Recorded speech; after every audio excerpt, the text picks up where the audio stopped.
sudah lama dipercaya oleh terdakwa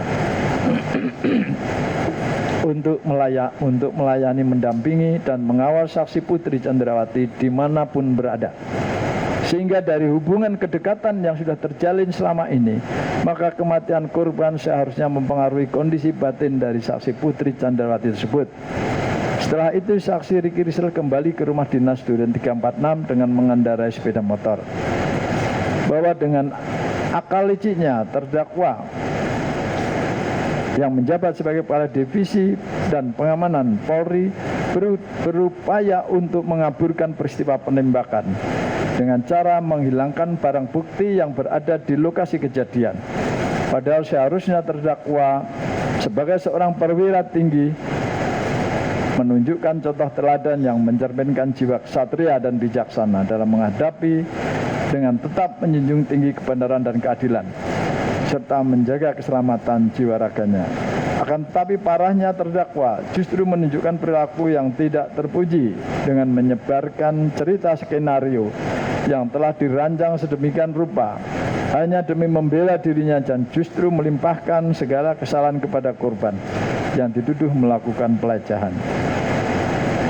Bahwa sebagai tindak lanjut dari akal liciknya, beberapa saat setelah kejadian, terdakwa menelepon saudara Indra Kurniawan SIK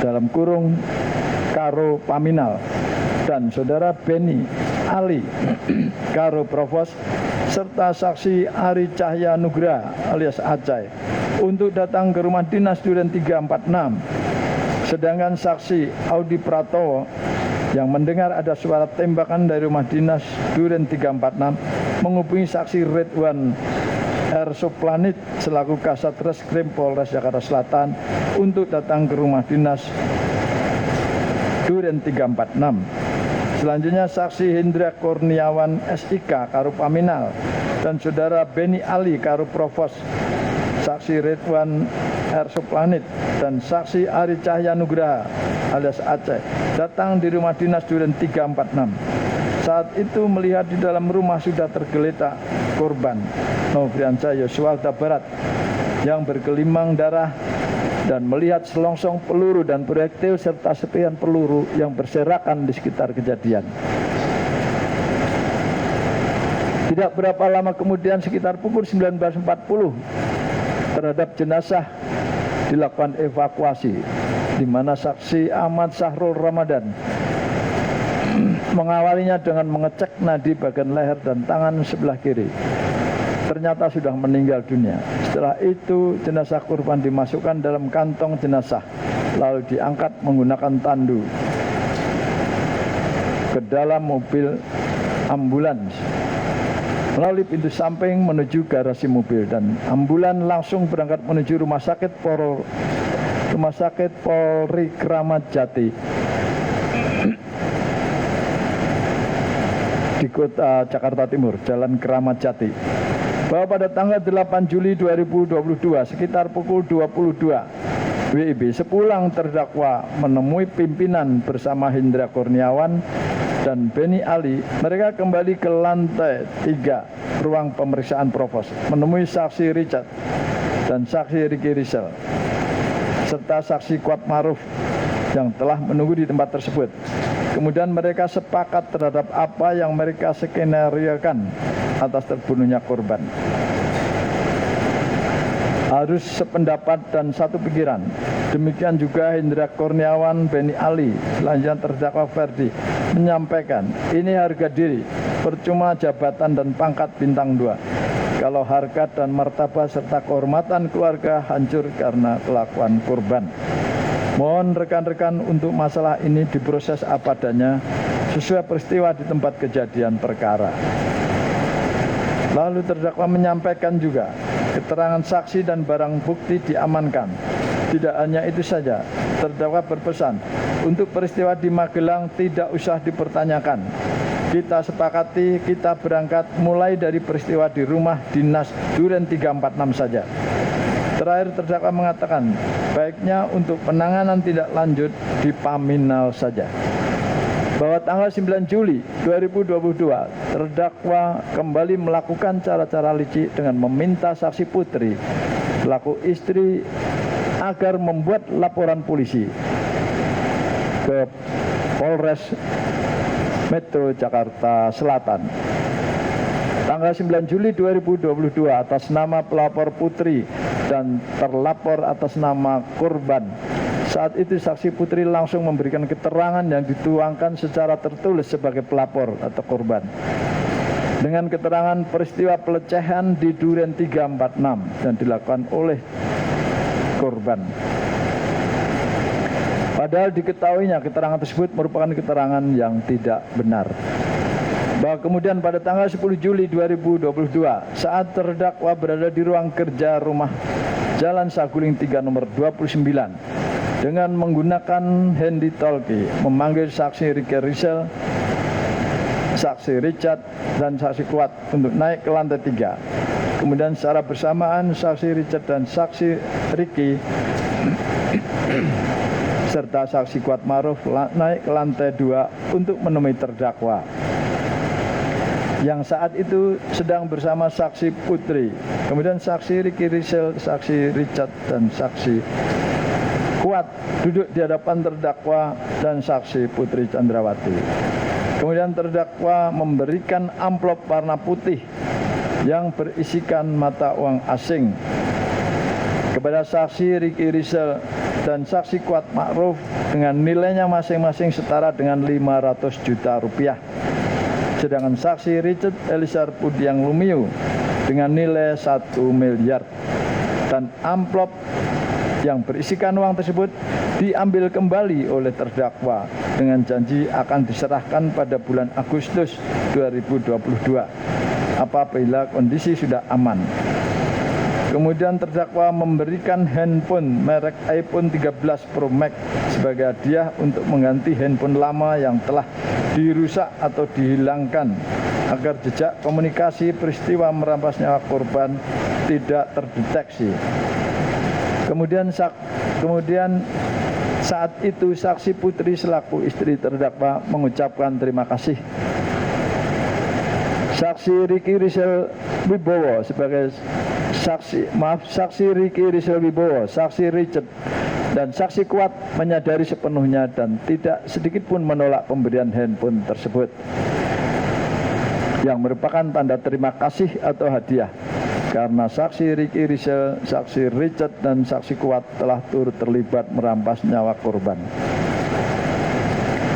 Bahwa akibat perbuatan terdakwa bersama-sama saksi Putri, saksi Richard Eliezer Pudiang Lumiu, saksi Ricky Rizal Wibowo dan saksi Kuat Ma'ruf mengakibatkan korban Nofriansyah Yosua Huta Barat mengalami kematian sebagaimana visum et repertum tertanggal 14 Juli 2022 yang dibuat dan ditandatangani oleh Dr. Farah K. Karo, SPFM dan Dr. Asri M. Pralebda, SPM, dokter spesial forensik dan mediko legal pada Rumah Sakit Bayangkara tingkat 1 Pusdokes Polri dengan hasil pemeriksaan sebagai berikut. Adapun kesimpulan daripada visum et repertum tersebut, pada pemeriksaan mayat laki-laki usia 27 tahun yang telah dikubur dengan peti dan telah dilakukan bedah mayat serta pengawetan jenazah selama 17 hari dan sudah dalam keadaan membusuk. Sebagian ini ditemukan 5 luka tembak masuk masing-masing terdapat di kepala bagian belakang sisi kiri bibir bawah, puncak bahu kanan dan sisi kanan, dan lengan bawah tangan kiri sisi belakang, serta 4 luka tembak keluar masing-masing terdapat di puncak hidung sisi kanan, leher sisi kanan, lengan atas kanan, dan pergelangan tangan kiri sisi depan akibat kekerasan senjata api. Selanjutnya tidak ditemukan adanya tanda-tanda kekerasan pada bagian tubuh lainnya, sebagaimana yang telah disebutkan pada bagian pemeriksaan luka. Sebab matinya orang ini adalah akibat kekerasan senjata api di daerah dada yang telah menembus paru, kekerasan senjata api pada kepala bagian belakang secara tersendiri juga bersifat fatal dan dapat menyebabkan kematian. Waktu kematian diperkirakan terjadi antara 8 atau 9 hingga 16 jam sebelum tindakan pengawetan. Perbuatan terdakwa Ferdi Sambo, sarjana hukum, sarjana ilmu kepolisian, master hukum tersebut di atas sebagaimana diatur dan diancam pidana dalam pasal 340 KUH pidana Yungto pasal 55 ayat 1 ke 1 KUH pidana.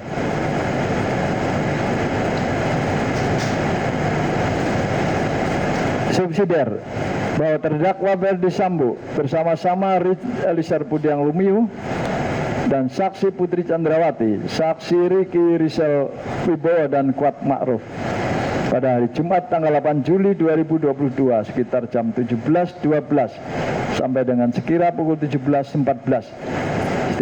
Tidaknya pada waktu lain dalam bulan Juli tahun 2022 di rumah dinas komplek Polri Duren 346 Kelurahan Duren 3 Kecamatan Pancoran. Selanjutnya disebut rumah dinas Duren 346 atau setidaknya pada suatu waktu yang masih termasuk dalam daerah hukum Pengadilan Negeri Jakarta Selatan yang berwenang mengadili mereka yang melakukan, menyuruh melakukan dan turut serta melakukan perbuatan dengan sengaja merampas nyawa orang lain yang dilakukan dengan cara-cara sebagai berikut. Perbuatan terdakwa tersebut di atas sebagaimana diatur dan diancam pidana dalam pasal 338 KUH pidana Yungto pasal 55 ayat 1 ke 1 KUH pidana. Dan dakwaan kedua. Pertama, primer, bahwa terdakwa Ferdi Sambo bersama-sama dengan saksi Hendra Kurniawan, saksi Arif Rahman Arifin, saksi Cuk Putranto, dan saksi Baikuni Wibowo, saksi Agus Nur Patria Adi Purnama,